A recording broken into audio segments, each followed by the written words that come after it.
Voici le yoga des gestes du grammairien. Positionne-toi sur ta table, tiens-toi prêt et voici le yoga. Voici le premier geste, le remplacement.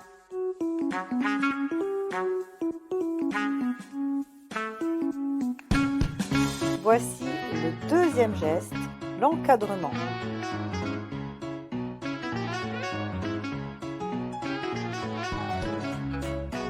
Voici le troisième geste, l'effacement. Voici le quatrième geste, l'ajout. Voici donc le remplacement, l'encadrement, l'ajout et l'effacement. Et le dernier geste, voici le déplacement.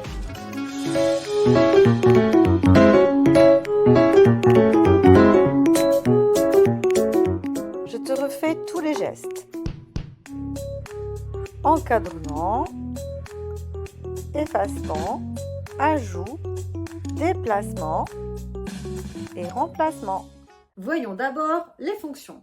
La première des fonctions, voici le sujet. Le sujet régit l'action du verbe. Tu peux l'encadrer en disant c'est le sujet qui fait l'action du verbe.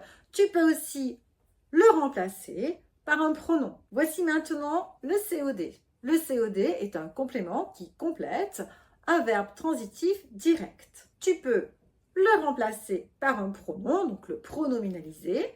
Tu peux aussi l'encadrer par c'est le COD, que, le sujet et le verbe. De plus, tu ne peux pas le supprimer. Autre fonction, le COI. Le COI complète un verbe transitif indirect. Tu peux le pronominaliser et tu peux l'encadrer en disant c'est à plus le COI, que sujet plus verbe ou ce sont plus ton COI, que sujet plus verbe.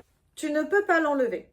Le complément d'agent fait l'action du verbe, il agit à la voix passive. Tu peux le supprimer sans changer le sens de la phrase et tu peux aussi le déplacer. L'attribut du sujet complète un verbe d'état. On appelle aussi ce type de verbe les verbes attributifs. Tu peux le remplacer par un pronom, donc le pronominaliser, ou tu peux aussi le remplacer en mettant un autre adjectif à la place, tout comme pour les extensions du nom.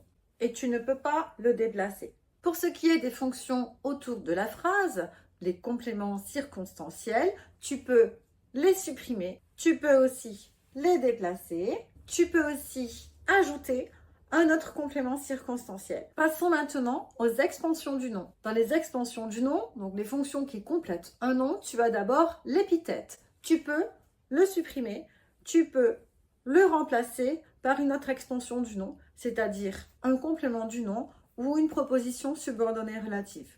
Le complément du nom, lui, est également supprimable et remplaçable par une autre expansion du nom, de même que la proposition subordonnée relative. Voyons maintenant les gestes du grammairien avec les natures. Commençons par les natures variables. Tu as d'abord le verbe, tu peux l'encadrer par ne pas. Tu ne peux pas le supprimer. En revanche, tu peux remplacer en utilisant un autre temps, ce qui te permet d'ailleurs d'éviter les problèmes avec les homophones puisque tu peux remplacer a par avait. Le déterminant s'accorde en genre et en nombre avec le nom dont il détermine le genre et le nombre. Tu ne peux pas le supprimer. En revanche, tu peux le remplacer par un autre déterminant. Le nom désigne des êtres, des choses, des idées. Tu ne peux pas le supprimer. En revanche, tu peux ajouter un déterminant devant pour vérifier qu'il s'agit bien d'un nom. Tu peux dire un ou le devant la plupart du temps quand c'est un nom commun. L'adjectif est une autre classe variable. L'adjectif s'accorde avec le nom qu'il qualifie. Tu peux le supprimer, sauf s'il s'agit d'un attribut. Là, on a bien vu que tu ne pouvais pas l'enlever s'il s'agit d'un attribut après un verbe attributif. Tu peux le remplacer par un autre adjectif et tu peux ajouter un adverbe devant comme très ou moins. Le pronom est variable en fonction du nom qu'il remplace. Pronom, ça veut dire pour un nom. Tu ne peux pas le supprimer. Tu peux le remplacer par un autre pronom. Pour ce qui est des classes grammaticales invariables, tu as la préposition que tu peux remplacer par une autre préposition, l'adverbe que tu peux remplacer par un autre adverbe ou rajouter trait devant, la conjonction que tu peux remplacer par une autre conjonction et l'interjection que tu peux supprimer ou déplacer. Voici donc pour le yoga des gestes du grammairien, à toi de te les approprier, de les répéter régulièrement. Tu verras que connaître les gestes grammaticaux est extrêmement utile et efficace pour connaître et reconnaître les fonctions et les classes grammaticales dans la phrase.